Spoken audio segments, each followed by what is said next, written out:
We have an obligation to every last victim of this illegal aggression because all of this carnage has been done in our name. Since World War II, 90% of the casualties of war are unarmed civilians, a third of them children. Our victims have done nothing to us. From Palestine to Afghanistan to Iraq to Somalia to wherever our next target may be, their murders are not collateral damage. They are the nature of modern warfare. They don't hate us because of our freedoms. They hate us because every day we are funding and committing crimes against humanity. The so-called war on terror is a cover for our military aggression to gain control of the resources of Western Asia.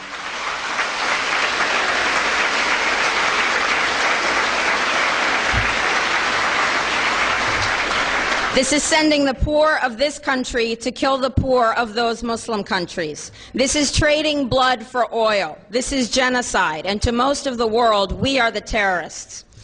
In these times, remaining silent on our responsibility to the world and its future is criminal. And in light of our complicity in the supreme crimes against humanity in Iraq and Afghanistan and ongoing violations of the UN Charter and international law, how dare any American criticize the actions of legitimate resistance to illegal occupation?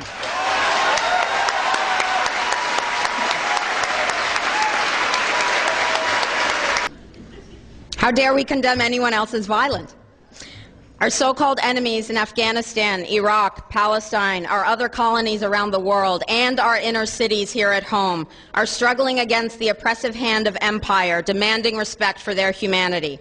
They are labeled insurgents or terrorists for resisting rape and pillage by the white establishment, but they are our brothers and sisters in the struggle for justice. The civilians at the other end of our weapons don't have a choice, but American soldiers have choices. And while there may have been some doubt 5 years ago, today we know the truth. Our soldiers don't sacrifice for duty, honor, country. They sacrifice for Kellogg, Brown, and Root. They don't fight for America. They fight for their lives and their buddies beside them because we put them in a war zone. They're not defending our freedoms. They're laying the foundation for 14 permanent military bases to defend the freedoms of ExxonMobil and British Petroleum. Right.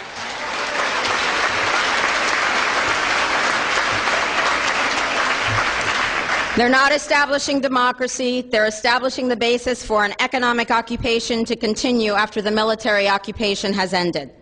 Iraqi society today, thanks to American help, is defined by house raids, death squads, checkpoints, detentions, curfews, blood in the streets, and constant violence. We must dare to speak out in support of the Iraqi people who resist and endure the horrific existence we brought upon them through our bloodthirsty imperial crusade. We must dare to speak out in support of those American war resistors, the real military heroes who uphold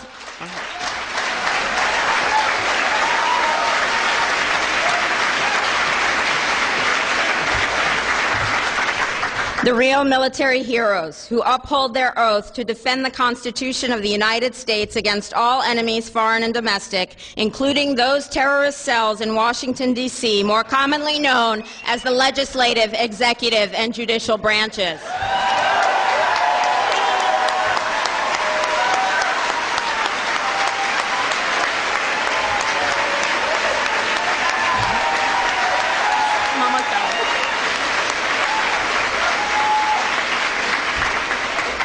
I close with a quote from Frederick Douglass, but if you want more information, please visit my website at liberatethis.com.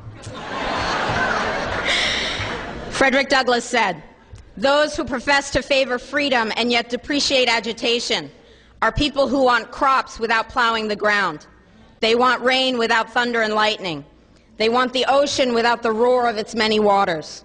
The struggle may be a moral one, or it may be a physical one, or it may be both, but it must be a struggle.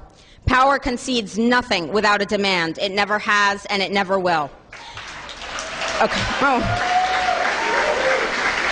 Every one of us must keep demanding, keep fighting, keep thundering, keep plowing, keep speaking, keep struggling until justice is served. No justice, no peace. Thank you very much.